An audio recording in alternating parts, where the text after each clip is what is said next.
আজকে আমি একটু কালো বিরি বেটে রেখেছিলাম যে একটু বেগুন দিয়ে তরকারি করব বলে, কিন্তু কোনো কারণবশত সেটি করতে পারিনি।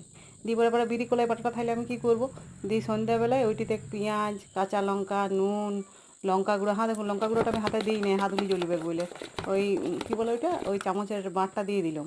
একটু আদা রসুন বাটা দিয়ে ভালো করে মাখিয়ে নিলাম। দিয়ে এদিকে কড়াইয়ে তেল গরম করে আস্তে আস্তে একটু একটু করে ছাড়বেন। আর হ্যাঁ, আঁচটা কিন্তু একদম লোয়ে রাখবেন, কারণ এটা বিরি কলাই বটে। অন্য কোনো কলাই হলে ওটাকে টানিয়ে নিতে হয় জলটা, কিন্তু এইটা বিরি কলাই, উপরটি আপনার পুড়ে যাবে তার ভিতরটি কিন্তু ল্যাত ল্যাত করবে। তাইলে আস্তে আস্তে এমনি করে ভাজি নেবেন। দিয়ে পরে একটা ডিশে আমি সাজাই নিলাম। দিয়ে পরে একটু পেঁয়াজ কুচি আর দুটো কাঁচা লঙ্কা নিয়ে, মানে যখন যেটা দরকার হবে, কখনো পেঁয়াজ কখনো লঙ্কা, যাই হোক আমি একেবারে সাজাই নিয়ে বসেছি। দিয়ে হ্যাঁ দেখুন একটু করে সস ছড়াই দিলাম। দিয়ে পরে সন্ধ্যাবেলাতে আমি এটি চায়ের সঙ্গে বসে বসে খাই নিলাম। ফেলে যাওয়ার থেকে তো ভালো, না কি বলুন?